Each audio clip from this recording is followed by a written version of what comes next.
क्या तुमने कभी सोचा है कि चीन, अमेरिका और भारत के बीच असली फर्क क्या है? क्यों चीन को इंजीनियर चलाते हैं, अमेरिका को लायर चलाते हैं और भारत को ऐसे नेता जिन्हें अक्सर पता ही नहीं होता कि वे क्या कर रहे हैं? क्यों एक छोटा सा जिला चलाने के लिए आईएएस की तैयारी करनी पड़ती है, लेकिन पूरा देश चलाने के लिए एक अनपढ़ नेता ही काफ़ी माना जाता है? क्यों हमारे वित्त मंत्री को फाइनेंस की समझ नहीं, स्वास्थ्य मंत्री को स्वास्थ्य की जानकारी नहीं और शिक्षा मंत्री को शिक्षा की बुनियादी ज्ञान तक भी नहीं होता? क्या शिक्षा देश का विकास ऐसे लोगों से हो सकता है जो खुद अपने विभाग की भाषा तक नहीं जानते?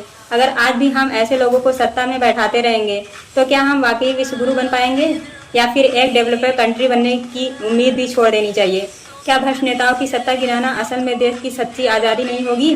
और अगर कोई तुमसे पूछे बीजेपी ने भारत के लिए किया ही क्या है, तो जरा याद दिलाना कि पिछले 10 सालों में 89 से 90 पेपर लीक हुए हैं, लाखों घरों पर बुलडोजर चले हैं, मणिपुर में जो हुआ उन्हें जानबूझकर अनदेखा किया गया, अदानी ग्रुप को बंदरगाह, एयरपोर्ट, पावर प्लांट सब दे दिए गए, बिहार में 1050 एकड़ जमीन सिर्फ ₹1 के प्रतिवर्ष के हिसाब से दे दी गई, हमारी फॉरेन पॉलिसी को नष्ट कर दिया गया, भारत की सड़कों का इंफ्रास्ट्रक्चर पहले से ही ज़्यादा बिखर गया, यहाँ तक कि और चोरी तक की गई, और फिर भी लोग कहते हैं कि उन्होंने कुछ नहीं किया।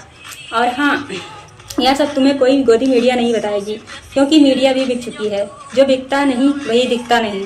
राजनीति इतनी गंदी हो गई है कि आम जनता हिंदू मुसलमान जाति धर्म के चक्कर में उलझ कर रह गई है। नेता यही चाहते हैं, क्योंकि जब जनता लड़ती है सत्ता हंसती है। आज का नेता कहता है स्कूल बने या ना बने, मंदिर जरूर बनना चाहिए, रोड बने या ना बने, मंदिर जरूर बननी चाहिए, हॉस्पिटल बने या ना बने, मंत्री जरूर बनना चाहिए, जीडीपी गिर जाए कोई बात नहीं, देश कर्ज में डूब जाए कोई बात नहीं, बस मंदिर बनना चाहिए। और बेचारी गरीब जनता जिनका मस्तिष्क धर्म के नाम पर धो दिया गया, वो क्या करे, क्योंकि मीडिया भी उनकी नहीं सत्ता की बोलती है। देखो नफरतों का असर, अब तो जानवर का भी बंटवारा हो गया, गाय हिंदू हो गई, बकरा मुसलमान हो गया, यहाँ तक कि पेड़ पत्ते फलों और रंगों में भी धर्म घुस गया है। हरा रंग मुसलमान का, लाल रंग हिंदू का।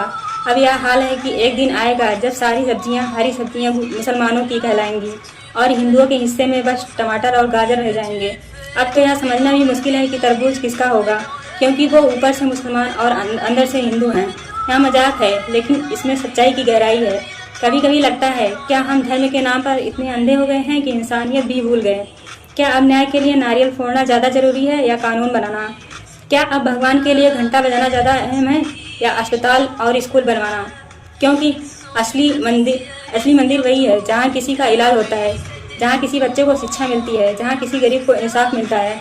नारियल तोड़ने से ज़्यादा जरूरी है न्याय के लिए कानून, स्वास्थ्य के लिए अस्पताल और शिक्षा के लिए विद्यालय। रहीम ने कहा था, बड़े बड़ाई ना करे, बड़ा न बोले बोल, रहमन हीरा कब कहे, लाख टपे मरमोल। जो सच्चा होता है वो खुद की बड़ाई नहीं करता, उनका काम ही उनका परिचय होता है। और तुलसीदास, जिन्होंने रामचरितमानस जैसी अद्भुत रचना लिखी, वे भी कहते हैं, कविता विवेक एक नहीं मोरे, सत्य कहूँ लिखित कागज कोरे। यानी जिसमें संसार का सबसे सफल महाकाव्य लिखा, वो भी कहते हैं, मैं कुछ नहीं जानता, मैं छोटा, बहुत छोटा हूँ। क्योंकि यही सब भारतीय संस्कार था, विनम्रता का, सादगी का, सच्चाई का। और आज वही संस्कार राजनीति की चकाचौंध में खो गया है। आज नेताओं को लगता है कि भाषण देना ही देश चलाना है, लेकिन देश भाषणों से नहीं, समझ से चलती है।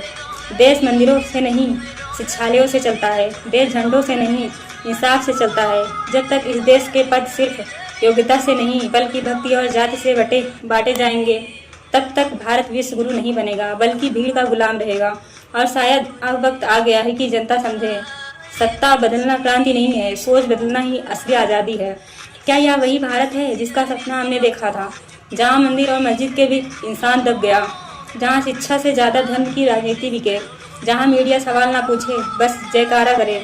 अगर हाँ, तो फिर हमें तय करना होगा कि हम नागरिक हैं या केवल वोटर। क्योंकि अगर तुम चुप रहो तो तुम्हारा मौन ही तुम्हारी गुलामी है, और जो सवाल करता है वही सच्चा देशभक्त होता है। लाइक करिए, शेयर करिए, कमेंट करिए इस नया बैंड के साथ।